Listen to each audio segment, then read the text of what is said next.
नमस्कार। चलिए करते हैं सीधी बात और समझते हैं पाकिस्तान ऑक्युपाइड जम्मू कश्मीर। जी हाँ, जम्मू कश्मीर का वो हिस्सा जिसे पाकिस्तान ने अवैध तरीके से अपने अधिकृत करके रखा है, वहाँ पे क्यों उसने 100 लोगों को मौत के घाट उतार दिया है और लगभग-लगभग 200 से 300 लोग घायल हैं और उतने ही लोग गायब भी हो चुके हैं।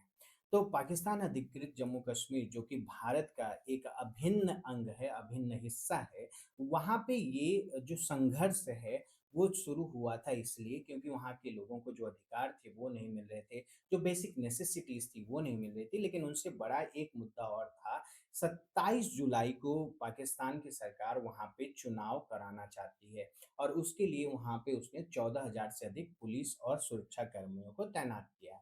अब जो स्थानीय नेता जो हैं वहाँ के, वो ये चुनाव नहीं होना देना चाहते। क्यों नहीं होने देना चाहते, वो भी हम देखेंगे।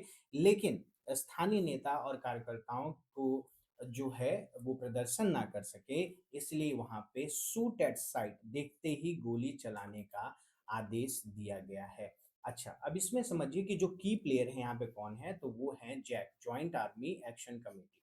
तो विरोध प्रदर्शन जो है इन्हीं के बैनर के तले किया जा रहा है। लेकिन पाकिस्तान सरकार जो है, ये जैक को आतंकवादी संगठन घोषित करती है और उसके साथ ही ये मानती है कि ये जो हैं ये टेररिस्ट हैं एक तरीके से, ये लोगों की आवाज़ नहीं उठा रहे हैं। अच्छा, मुख्य मुद्दा क्या है? क्यों ये वहाँ पे चुनाव नहीं होने देना चाहते ये लोग? तो वर्तमान विरोध प्रदर्शन की जो मुख्य माँग है, वो शरणार्थियों के लिए आरक्षित 12 विधानसभा सीटें हैं। अब ये शरणार्थी जो हैं, ये जो रिफ्यूजी जो हैं, ये एक्चुअल में मेनलैंड पाकिस्तान से आएँगे और उनको चुना जाएगा यहाँ पे। ये जानबूझ के किया जा रहा है ताकि जो मेनलैंड पाकिस्तान के लीडर हैं, वो अपना वहाँ पे प्रभुत्व जो है, ये बना सके। अब स्थानीय लोगों का तर्क है कि ये जो आप डेमोग्राफिक इंजीनियरिंग की बात कर रहे हैं, इसके कारण से पाकिस्तान जो है, यहाँ पे गलत तरीके से जो है, वो रूल करना चाह रहा है और इसके जवाब में जैक नागरिकों से आगामी चुनाव नामांकन का बहिष्कार करने का आग्रह कर रहा है। अब इसी के लिए क्या हो रहा है, पाकिस्तान सरकार ने आधिकारिक जो आंकड़ा दिया वो तो बहुत कम का है और हमें जो है रियल आंकड़ा जो है वो एकदम नहीं मिल पा रहा है। क्यों नहीं मिल पा रहा है? क्योंकि एक्चुअली में वहाँ पे जो है ब्लैकआउट कर दिया गया है, इंटरनेट को जो है पूरी तरीके से बंद कर दिया गया है।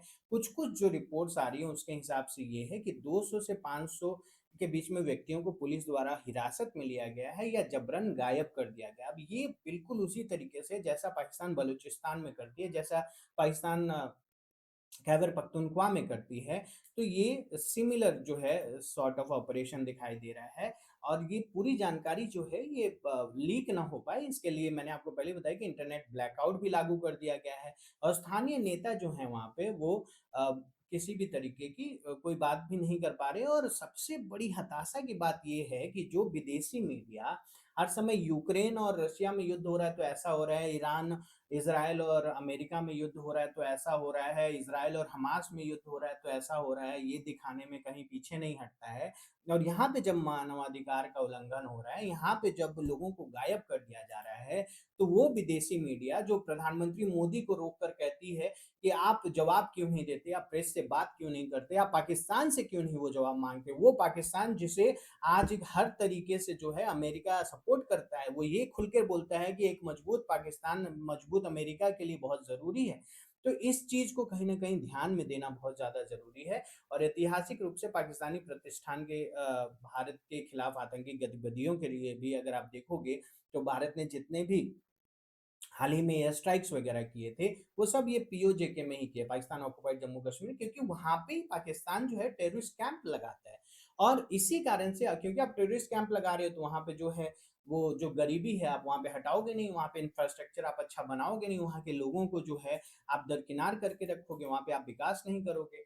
अब इसी कारण से क्या है, वहाँ के जो लोग हैं पाकिस्तान ऑक्युपाइड कश्मीर के वो जो पाकिस्तानी सैनिक हैं उनको गुंडा समझते हैं, वो उनको भ्रष्टाचारी समझते हैं, वो उनको किसी भी तरीके का कोई भी सम्मान नहीं देते हैं।